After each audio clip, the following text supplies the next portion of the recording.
And hi guys, and welcome with me, the 40K Empress. I am joined here by one OG fan that knows a ton about 40K because he was there when it started. Hi to you, you can introduce yourself. Hello, I'm Quinn. Go ahead to you, Quinn. And of course, he joined me before as well. And we have here a sci-fi author that wrote a very long thing on Twitter about 40K. It sounds extremely okay, let's say pretentious, just a bit. And it sounds like he knows what he's talking about, but we're going to just analyze it bit by bit and see what we both think about what 40K actually is, the racism, and all of those things. So, Quinn, feel free to start. So I guess this is an article by somebody I have no idea who is, named Devon Eriksen. Uh, Gary found this on Twitter and introduced me to it. I think I've seen it before and pretty much dismissed it as I read the first paragraph, which goes, Warhammer 40K was invented by Brits, which is correct, who are pretty much all leftists, even their right wing. And that's where the nonsense starts and pretty much lost me. The Conservative Party, that is today, might be a bit on the leftist side, but the Conservative Party that I remember back in my day when all this started in Warhammer 40,000 definitely were not. Okay, yeah.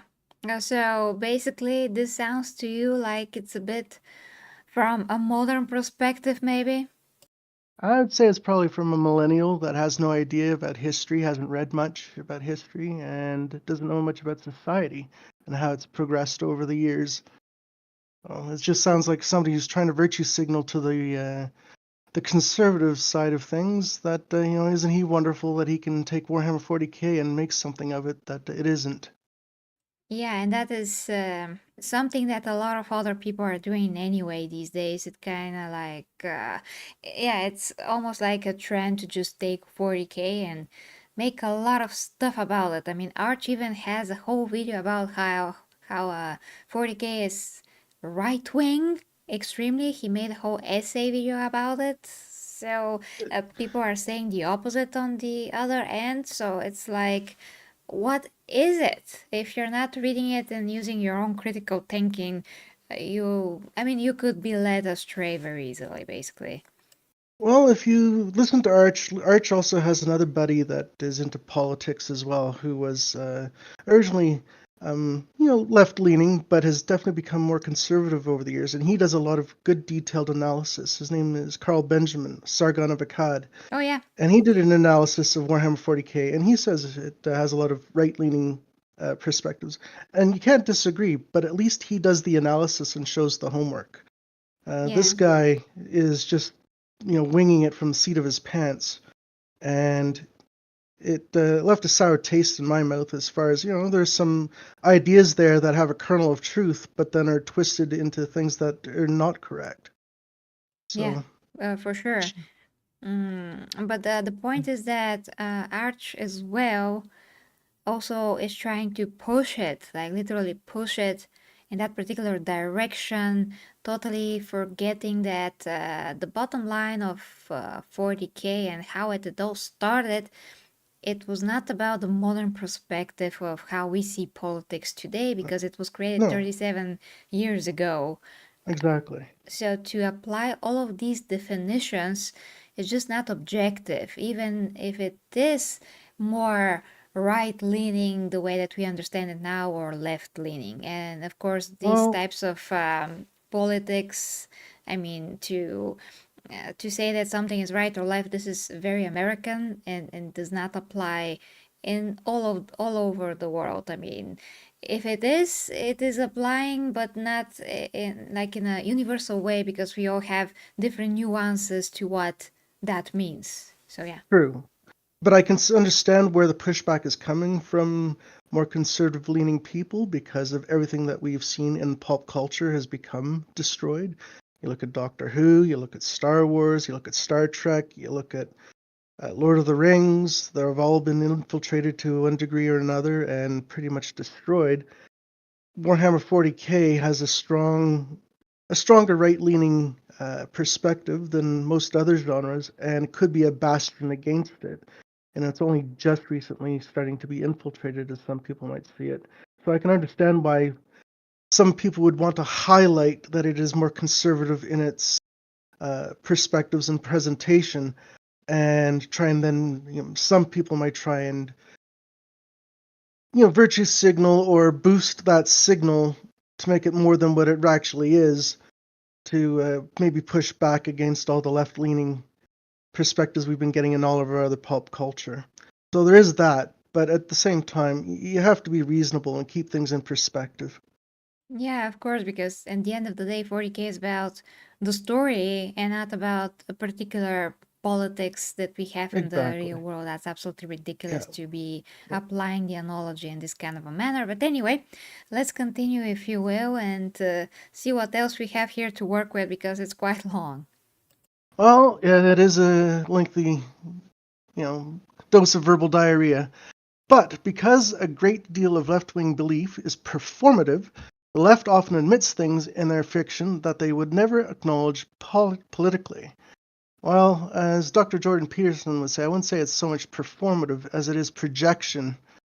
But again, this is not left-leaning projection. The authors that I remember when Warhammer 40K was created definitely weren't left or right-leaning. In fact, they're probably more balanced in views of anything. And, produced a dystopian society that, has maybe some conservative values, but understandably so.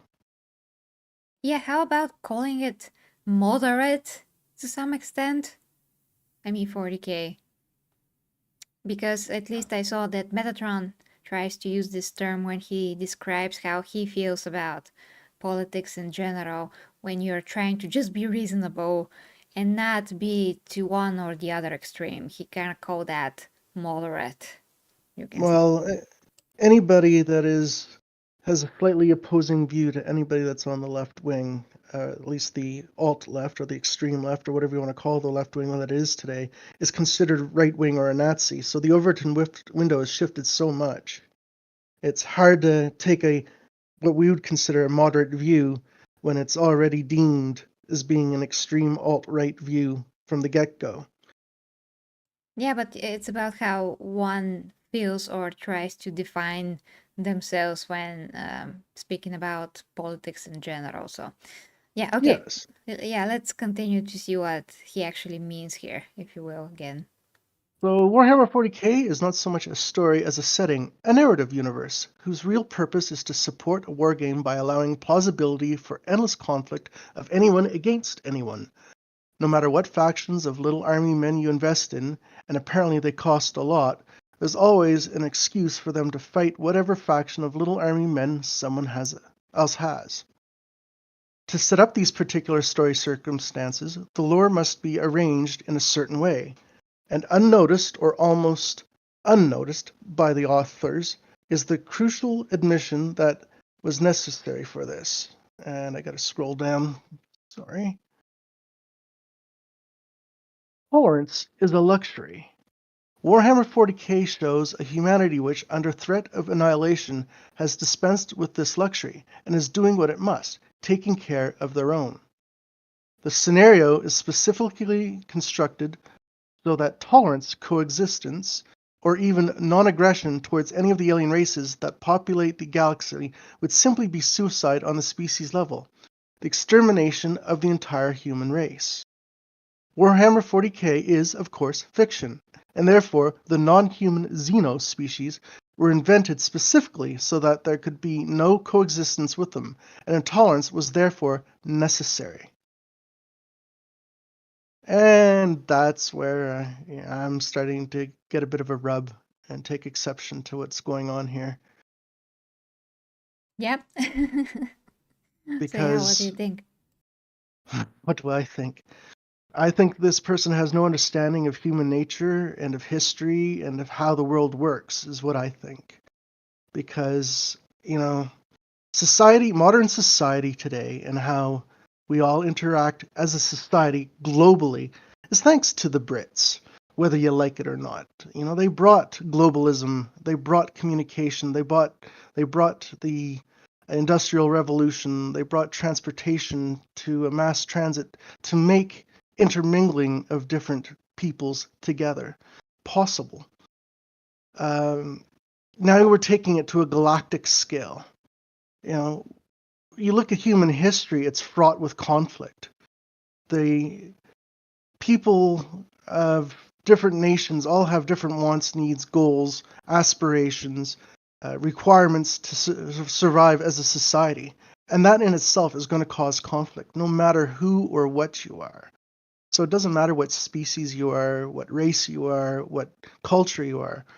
There's going to be some form of conflict until you have communication, until you have the ability to start intermingling by transportation, making global transportation possible, uh, can help alleviate some of those misunderstandings. But even then, you're still going to have conflict between organized bodies of, people or civilizations. Yeah. So to just say that you've got alien races that were created specifically to cause conflict is a bit disingenuous, as it is, not factually correct. Because, yeah, you need to have conflict in a story setting that you're going to create some entertainment for. But you look at Warhammer 40K literature and lore and the gaming, you also see communication between the alien races occur consistently throughout the history of humanity in the 41st millennium in the galaxy at large.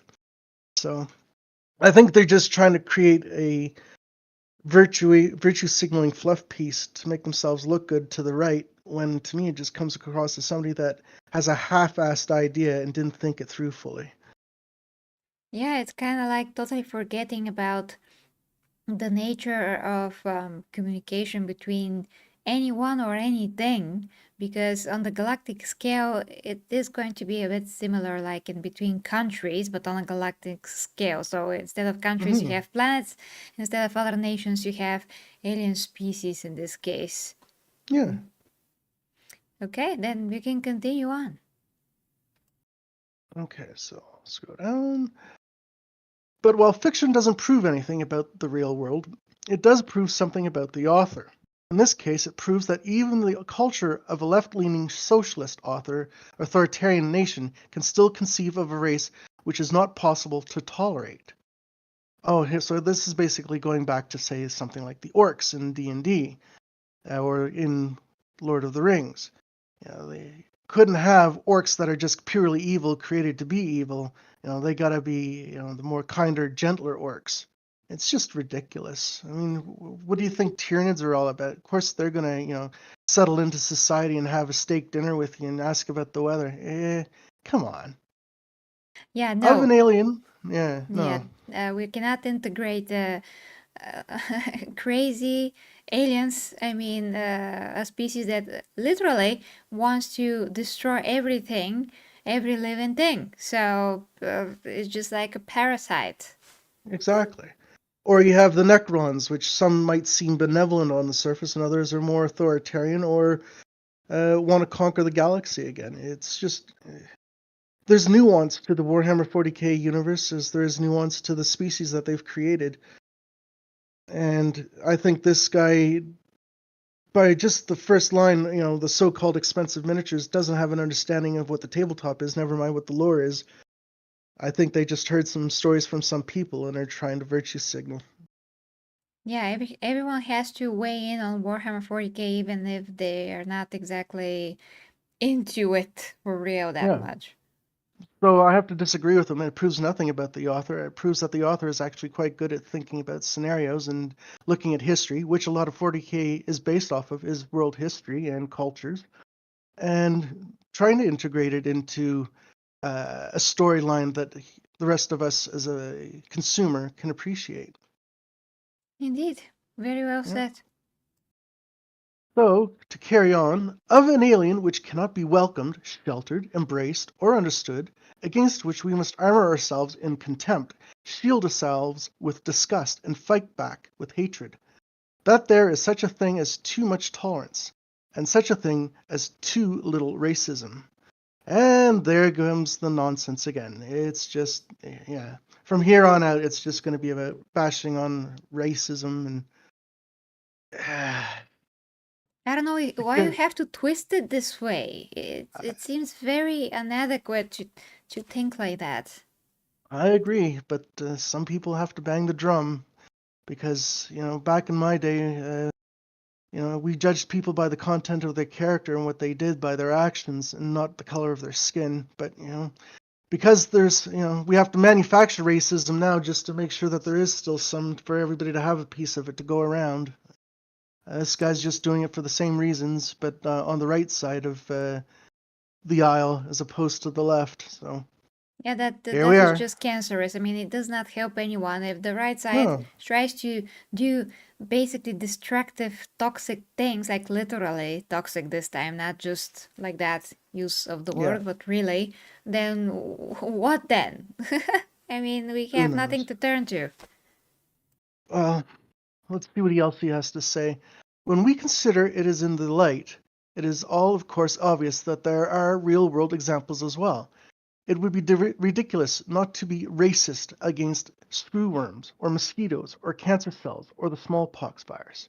It is equally obvious that an appropriate level of racism need not always take the form of hostility. I'm very fond of my cat. I am of the unshakable opinion that his intelligence is far beyond superior for a cat. I do not, therefore, allow him to participate in household budgetary decisions, nor would I be in favor of allowing him to vote in federal elections. The point here is that it is complete nonsense, and has always been complete nonsense, to attempt to refute any statement by characterizing it as racist, which is true. In order to refute a racist statement, it is further necessary to show that the level of racism is inappropriate to the race and situation it is applied to. The left has already admitted this by their actions. Do not forget this, and do not allow them to forget it either. If you would roast and eat a chicken but not your brother, you are a racist. If you would kill a pit bull to save a human child but not a human to save a chicken, you are a racist. If you would vaccinate humans against contagious diseases, you are a racist. And What? I think this is where he loses me completely again, because it's absolute nonsense. How do you apply this logic even to other organisms and creatures? I mean, literal organisms as well, like viruses and creatures. I mean, they're not a race, they're different kinds of species, Yeah, totally. I think this person has a problem of understanding, again, history, culture, uh, Species and species, race. see, that's to me that's all ancillary. It means it's being whatever species you are is not important. Being whatever color skin of which you are is not important. It's what you think, what you want, what you do, how you do it, and why you do it that matters. And I say it's ancillary. In other words, it's a secondary scenario, whether it's modern day history or you're looking at 40K. Yeah, you're going to have some racists, you're going to have some speciesists in any culture or society, anywhere, at any time in our history. It's going to happen, yes. But to say as a whole that that is the primary reason for why people are behaving they are is absolute nonsense. The reason why humanity is xenophobic, and I put into air quotes, is not because they are xenophobic because they're alien. It's because those aliens want to get them. They want to destroy them. They want to take their land. They want to take their lives. They want to take their people. They want to take their resources. They want to take this, that, and the other. And the only way to survive as a species is that the species that you're fighting against is the enemy, and so they become dehumanized. It has nothing to do with the fact that they're orcs or Eldar or Necrons or Tyranids. It's the fact that these species that are out to get you are out to get you. Yeah, and then you And can people seem to forget actually that. say, oh, they're disgusting because this and that, but the first reason is going to be what they do and not, not anything else. Yeah, I mean, I don't care that. Okay, you look at the history of the 40K. They've had alliances with Eldar. They've had alliances with Necrons. The Blood Angels, an Adeptus Astartes, first founding chapter or legion, had an alliance with the Necrons to fight against Tyranids. So were they racist to the Necrons, or were they just buddy with Necrons that time around? It's absolute nonsense. And uh, Like uh, what race? There's no race, especially when we yeah, talk about other totally different species. And the exactly. example with the cat is very funny. I mean, we're not racist against freaking animals. Jesus Yeah, I Christ. mean, if you want to talk about races, look at the orcs. You've got like 3 or 4 different races of orcs. You've got the orcs themselves, the primary, or the quarks, which are the absolute pinnacle of orcdom. Then you've got the regular old orcs, but you've got knobs, which are almost like a different class of orc. Then you've got your grots, which are subservient species or race of orcs, and then you've got the snots, and then you've got the squigs that are all based off of the fungal species of orc. But are they racist amongst themselves? Well, some might say yes, and some might say no. But they all serve a purpose within the society of orcdom. Yeah, and And they will always favor whoever is stronger, bigger, and all of that. yeah, So they the are most what, orky. then. Yeah. So this whole idea that the Warhammer 40K is made by left-wing pinkos that want to bash on conservatism because tolerance is a luxury, not something that you can afford, is absolute nonsense. It's a setting that has some real world parallels to it that basically dials it up to 11, just like we all know Warhammer 40,000 is. It's just real life dialed up to 11 or 32, whatever you want to dial it up to, but it is the extreme. But to then start trying to paint brushes with, this is late racist, or this is xenophobic, or this is transphobic, or this is whatever phobic, it's absolute nonsense, and honestly a waste of our time to even contemplate, because who is this guy? I don't even know who he is. You have Um, no idea who this author I have is. no, and to be honest, I really don't care. But to see this garbage being foisted on people and people gobbling it down, thinking that it is, canon or it is rote, I can understand why you want to maybe comment on it. But at the same time, what's the point? Because this guy hasn't got a clue God gave a goose.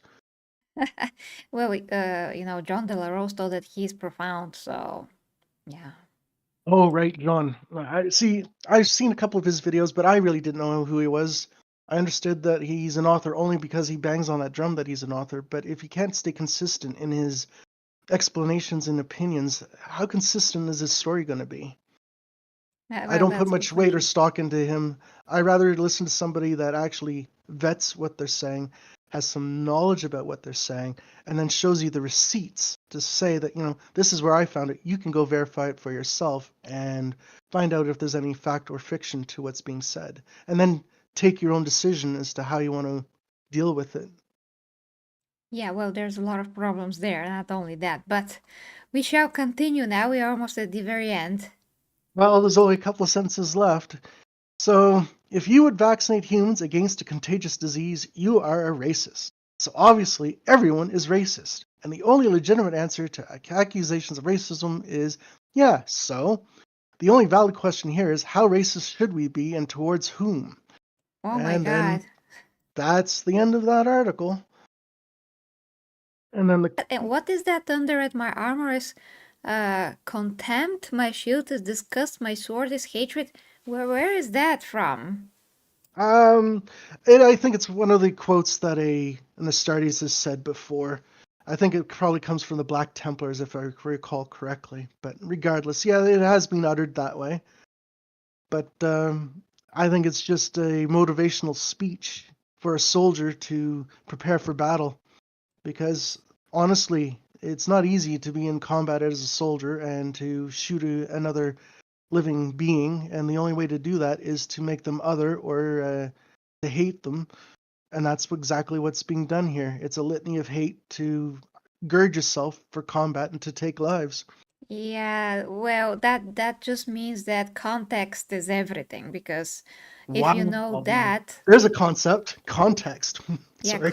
context, yes. Wow. If you know the reason why this has been said in the context of battle, this justifies this type of setting themselves for what is to come, so they can actually go through it and do it to achieve the goal of killing the enemy. Exactly. That does not Exactly. mean that this defines the whole universe and Mm-hmm. everything else, because there's one thing is the universe and the story, and then the soldiers that fight the battle, they do have to have certain level of conditioning they that they have to apply to themselves in order for them to be Exactly. a soldier. So that's totally different. So yeah, in general, guys, of course, context is everything, because then if you take things out of context, then he can use this to prove his points somehow. If you don't think about it, if you actually do not use your brain to break this down, you could actually be led astray to think all kinds of stupid stuff. And then a guy appears in my comment section and asks, like, who are the guys that are clad in golden armor, men and women? And he's like using this against the argument that they're female custodies from way back when in the Sanguinius book. And I'm like, hey, the women are just Sisters of Silence. And he's like, why would the Emperor Exactly. clad them in armor like the Custodies? Because they're paired with the Custodies. Do you actually read the lore? So there's even people like that have no idea of like the basic stuff of the lore, and stuff like these types of articles can just brainwash them like very easily, pretty much. It also begs the question, if they have no idea about the lore, then why are they commenting about it anyway? Other than to get virtue signaling points. But why? What is the point of who are you virtue signaling to? You have no idea what the lore is, what the context is, or why it was done that way, and then you're making comment about it that you have no idea about. To me, it makes no sense. Get your information before you bump your gums. Or as I was told once upon a time, there's a still tongue and a wise head. Uh-huh. Yeah, and to address some of the comments, Doodle Squad says political implications of the setting were just an afterthought, really. Tabletop gameplay was the focus before 40K became a lifestyle brand. Mm-hmm. And Yeah. CPT Steely 91 says, yeah, it does seem right. I'm guessing he means the Imperium specifically, but he's been a little bit short-sighted about it. Just a lot. Yeah. I More agree like with that. yeah, we already explained everything. So yeah, Mr. YouTube, you just have to go back because we are going through every section of this article slash tweet, and we are now done, obviously. So you do have to go back. And again, Mr. CPT Steely 91 says, yeah, the Imperium is depicted quite right-leaning. It seems oversimplified to say that, though. Also, it isn't exactly portrayed as a good thing in the Imperium. Everything is misery, decay, and death. I mean, people do say Exactly. that, and there Yes. is the case, but there are some worlds that are better than others. Yes. Mm. I mean, you do Yeah. have to look at a lot of worlds. It's not like absolutely the same, but we're going to get into another topic here. Yeah. But And there is a lot of misery and there's a lot of death in Warhammer 40K universe. But that is the whole point. It's grim dark. It's not sunshine and lollipops for the people of humanity 40,000 years in the future. yeah, It's and a struggle. besides, since the emperor is on the golden throne and the ecclesiarchy and all of those things that happened that kind of took power after him, it became Yeah. worse. Yes. Yes, it did. So there's that. And then Gloomspite Noob says, just pay your, what is that? Tithes to Loam? It cares not about the ideology. That's an abbreviation, probably. And Doodle Squash says, Sisters of Silence are the Emperor's firewall. Make sure none of that warp stuff gets too close. Yes, but apparently this guy, who, if the picture is correct on his profile, could be my dad, is going to lecture me on, oh, why would the Emperor put Sisters of Silence next to the Custodies? All the humanity. Like, is it so far-fetched to think about? No, it's the lore. Jesus. It just takes people to use their critical thinking skills and investigative skills to figure things out, but they're too lazy. Yeah. I want it spoon fed. Ah, you mean Imperium of Man, Gloom. Sorry, Gloom noob. Imperium of Man, you mean? Okay. Yeah, the Tides. That reminds me of the Tides episodes. Yeah. So yeah, guys, basically the point of all of this is, some guy just comes out, in this case, an author, and since, 40K got more and more popular, Endymion and John Rose, apparently this guy here, Devon Eriksen, I mean, a lot of other people just try to say their 2 cents on 40K, and things really get very, very twisted at the end. I really don't want 40K to become very misunderstood because people that are just getting into it, especially, or people that are not that into it but want to get into it, they will just get the wrong idea about what 40K is. So that's why we're talking about those things, to try to clear some things up. And of course, go and read the lore yourself and make up your own mind. What is it? But in the end of the day, this is a universe created 37 years ago, and no one had on their mind back then to think about the politics of 2024, of course, and to know how things would be in the future. Uh, However, yes, our definitions and our current stupidity and the opposing views and just the lack of any type of common sense. I really never thought I see complete lack of common sense, especially in some areas well, today, in entertainment as well. Uh, one could argue if we talked about Carl Benjamin earlier, and he does a lot of political commentary, and he's also a huge Warhammer 40K fan, and also a friend of Arch. He did an article, a discussion about Warhammer 40,000 and how predictive it was of the troubles that we're having today. You look at the four chaos gods, you can liken them to the problems that we have with the woke culture that is going on now. Body positivity, Nurgle, trying to insidiously infiltrate our society with all this woke garbage. Dinch, the Antifa people that are also left leaning. Porn. Then you've got the what gender am I? Oh, sex is wonderful. I can do whatever I want. High body count. This, that, and the other. And the whole feminazi crap. Slanesh. It's all there. So we were warned. But as we know, maybe 40K is a bastion of possible conservative entertainment, but it doesn't have to be the end all be all. But it could be the last bastion to fight against the losses that we have seen in Star Wars, Star Trek, Doctor Who, Lord of the Rings, and you name any other. What is it? The Wheel of Time, and any other game that we're actually enjoying that's being infiltrated by these wackadoodles from the left. So I can understand what the author of this article was trying to do. He just went about it all wrong, and he did not have all the good facts to back up what he was trying to say. It was pulled out of his bottom and spewed as verbal diarrhea. So I don't have time for that noise either. yeah, it is just hard for a lot of people to sift through what is nonsense and what is not.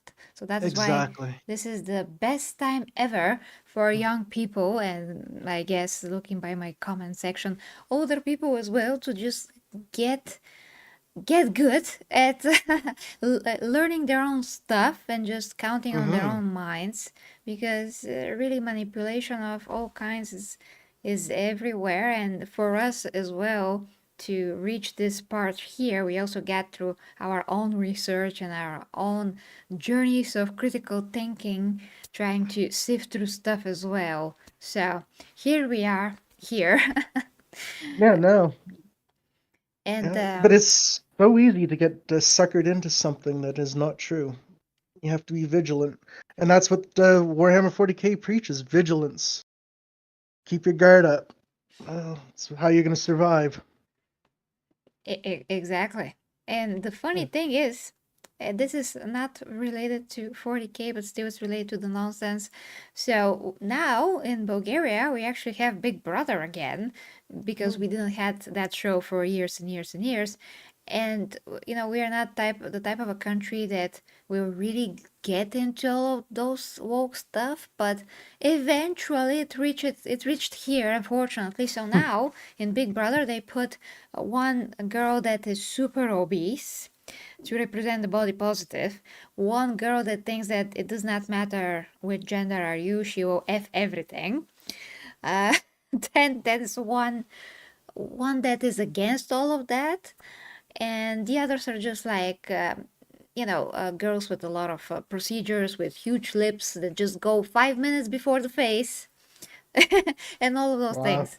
So there's a bit of everything, but the girl that is in now, that is against all of those things, she said something really good.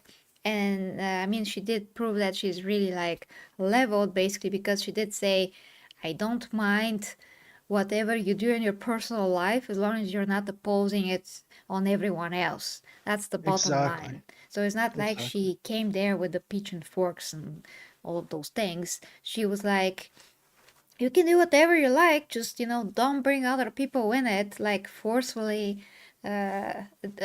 Don't preach that like it's end all be all. I mean, you cannot make other people join you, so to speak, by making them feel guilty, like implying all of those tactics of manipulation and conditioning and all those things that are really not not about anything good or positive in this world, basically. Yep. Okay, let me just read the comments. So CPT, again, I'm sorry if I butcher your name.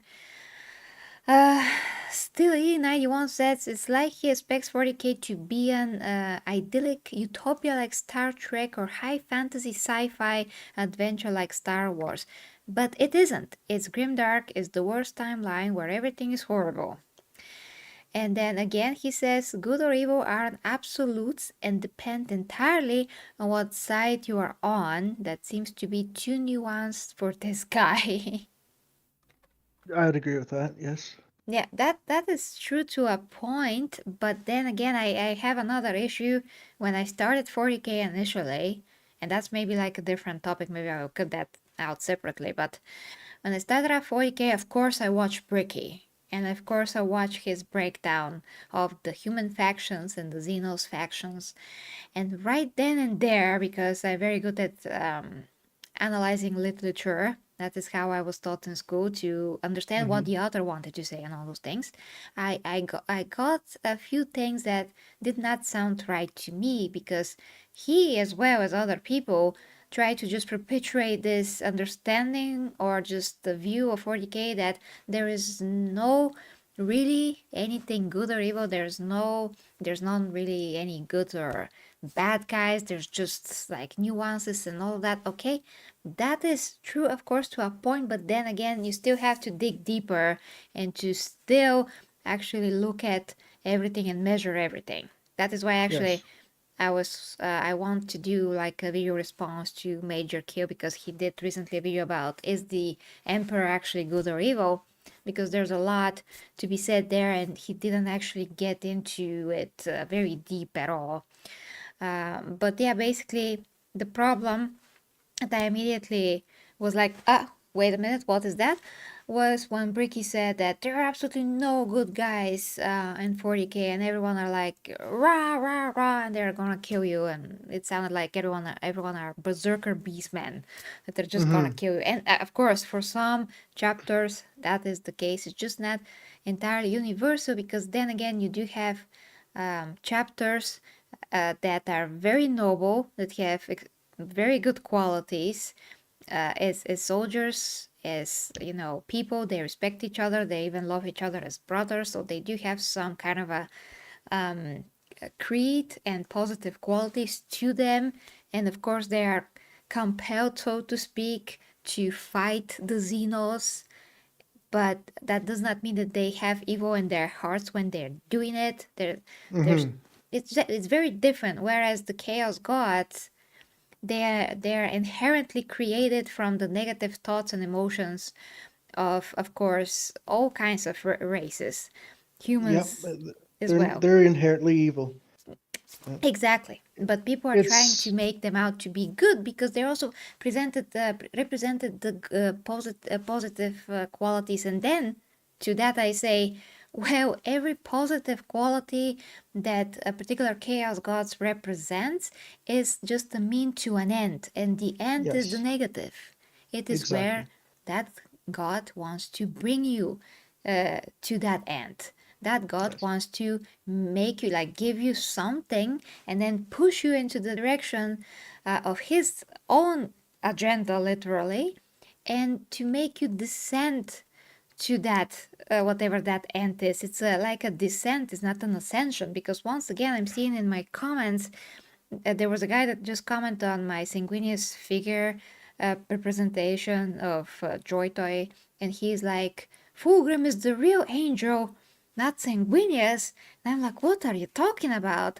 And he's like, well, because he ascended to demonhood. And he's like, with this emoji that means like peace and tranquility. And I'm like, what are you talking about? If that is how you're going to understand good and evil, and I said what actually the Fulgrim book says at the end of the book, where it is specifically explained how he let this demon in. So he reached the level of descent within himself to let that evil in. And when he did that, the demon just took over his body. Fulgrim was this small into his own mind, just trapped somewhere in there, bear witness to what is happening to his body, and the fact that he was now contemplating what he have done. He relinquished control of his own being, and now this demon is just in his body, and he's controlling his body. So Fulgrim himself, he's not even freaking there controlling anything. He's just a prison of his own mind by this demon. So how can you say that the real angel is Fulgrim, and Sanguinius, who has so many amazing qualities as a warrior, as a primarch, and someone that actually cares about his own people?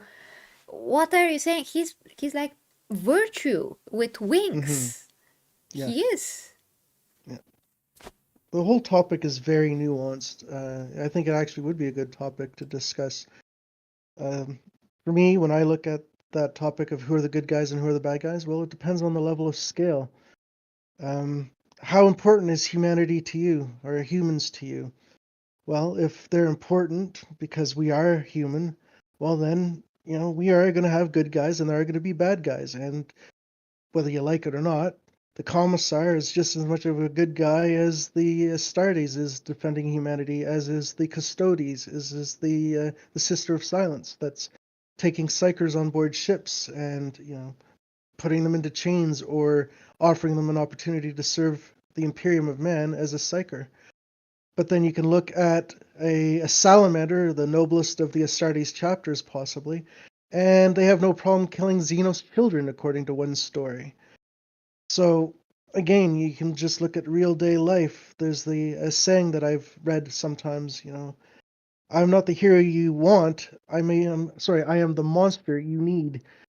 So, but are soldiers and firefighters and police officers heroes?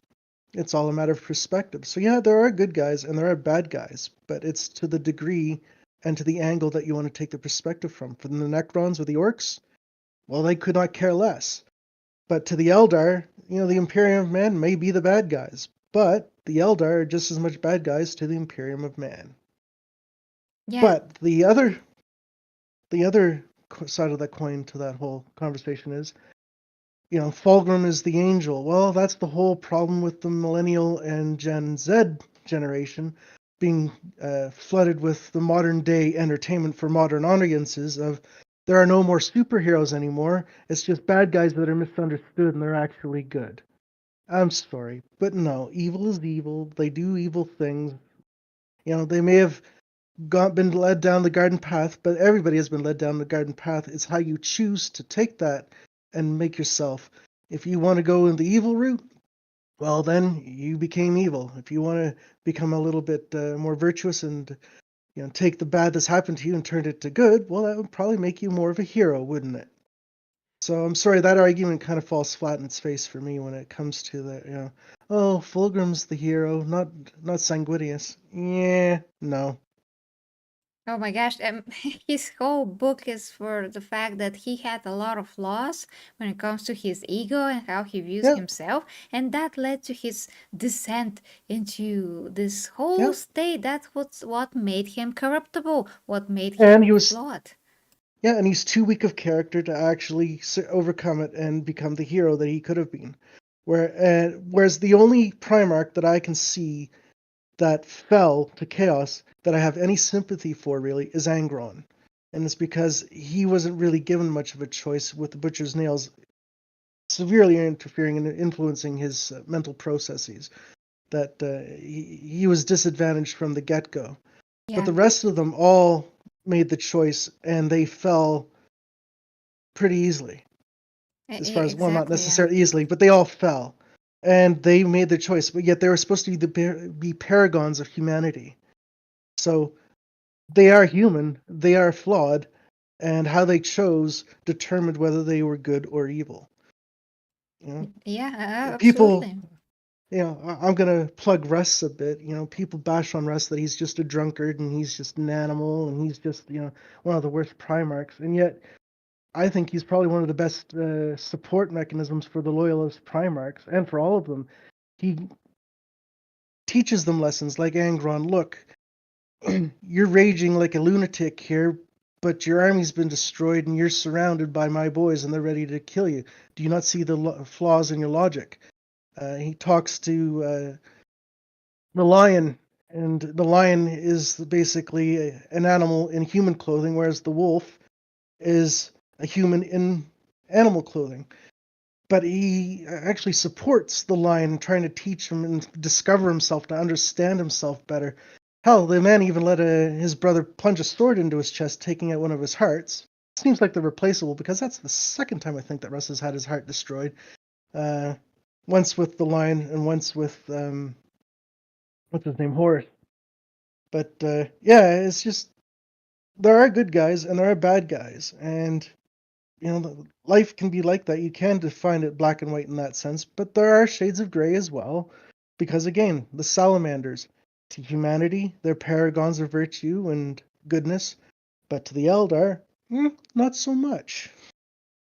I feel like we should do a separate video on what is good and what is Yeah, evil, really, for exactly. the people in the back who still are not sure what makes someone good and what makes someone bad. And it's really, really simple, but it seems complicated if you don't really understand Well, some things. well, if you listen to modern pop culture, they try to blur the lines so much that, like that character that you were talking to said that Fulgrim is the angel, has missed the point completely. Their morality is being developed by pulp culture by the sounds of it. No, I could be off the wall on that, but that's what it sounds like to me. Yeah, just really messed up because if you think that it's good to become a slave to an evil entity that just wants to use you literally as a And then tool. inflict misery on others. Yeah, and someone then I already hear them. They will say, "Ah, the emperor is the same thing." Okay, No, the emperor wants to lift humanity up. It's just that it so happens that things have fallen apart and misery has occurred. It's not good. It's not right. But that is what has occurred. But you've got Gilliman coming back and trying to change all that to try and lift humanity back up again. yeah, and the emperor also does not treat at least his sons to be like completely like a robot, just do whatever I say exactly. He just left them to conquer the universe, to lead the whole crusade. Whoever, I mean, whatever they see fit, basically. Exactly. So that is why Angra did his own stuff when he did his own stuff, and that was not good. And some of his own people question him, all those things. But it is totally a different perspective from where the emperor is coming from, and his ultimate goal is still to build humanity up and to protect humanity. His means are not good, for sure. He could No, have, he's made mistakes. I mean, he could have done a lot better in many, many ways, but he didn't. And this is where comes the question if he did that on purpose or if this was his plan. But again, this is another topic, guys. So, um, Exactly. yeah, we can discuss this because it's really sad. But I mean, for the younger generations, if they cannot understand these things, but like I said, if the profile picture is correct, the guy that wrote this about the custodies, he's very old. Okay, if that is the correct picture, and he still doesn't understand. So there's people that are not adequate in terms of good or evil or intelligent enough to understand these concepts. Jesus, my phone just fell off my pocket. um, and it's just very different how you have been brought up, young or old. But yeah, I do see many of my generation or younger that are mega stupid. So there's that. Yes. Okay, guys. So thank you so much to Quinn. If you like to Thank see you. the whole thing, just go back as we said. And yeah, me and Quinn, because he's a very, very big veteran. It's an interesting contrast between me and him because you, Quinn, have been there from the very, very beginning, and I have not been born. So it's great. Please don't remind me. but but I am very good at catching up, and like I've said, analyzing literature. I cannot say this word, but yeah, analyzing a lot, writing things myself. So that's why I was able to get 40K so fast and to read so many books, like listening to them, I mean audiobooks, and to get the lore and the whole perspective on it and just get it. Just it's made for me and how I understand things, so to speak. It's really, really breathtaking, and it's more deep that people may realize. That's why I loved it, because I did saw a lot of depth that maybe is not perceived by many people. It's very cool, but it's not only cool, it really has a lot more depth and interesting substance to it. So that's what, for me, 40K is so fascinating and amazing to discuss and even find more and more things to love in it. So that's why we can have a future conversation about these things, and hopefully people can like switch their perspective to be a bit more, well, yeah, deep. I really cannot say it in any other way. Uh, I've I've seen the rise of 40K. I know it quite well, but there's still a lot for me to learn. There's still a lot of new material for me to come across and discover. Yeah, it So never I don't ends. know it all, but I know the framework of what Warhammer 40,000 is to actually have a good grasp and take a position on things. But there are little minutiae and details that I'm unaware of or still learning and discovering, and I'm always willing to learn and discover new things about it. And that's the great thing about the universe. It's huge, it's massive, Of and it course, offers yeah. quite a bit. Yeah, we cannot know absolutely everything because the No, there are authors things you know about themselves the 40. don't. Yeah, there's things about 40K that you know about that I don't. So, Yeah, but but when it together we comes to the form old stuff, Voltron. yeah, we'll patch the holes together. Something like that. Okay, guys, so I just love the Voltron analogy. It's just so awesome. And maybe we can get that movie with Henry Cavill and Voltron. It's gonna be great. So yeah, okay, guys, Uh, love ya. If you want to support the channel, there's links down below. I also do a lot of coaching that is non-slaneshi in a pocket dimension. Normal content, to underline again, normal content in a pocket dimension of OnlyFans, where I really operate, and I just try to help you if you have any questions about fitness, health, nutrition, relationships, intimate relationships, basically. So everything that has to do with life coaching that encompasses all the mental health, the physical health, and your relationships health. That is what I do. That's what I coach there, and my own physique updates and how I am doing in my own journey with the fitness and the health things. And all of that in very tastefully done manner. So non-slaneshi, pocket dimension into the warp of OnlyFans, basically. That sounds very fun. And Mr. YouTube says, by the way, Fulgrim sucks. Okay. Yeah. Dear Clayton, thanks so much for being here and for the super chat. I just had to get everything going, so that's why I didn't say anything in the beginning. But thanks so much for the super chat. It's a great, amazing support. Thank you.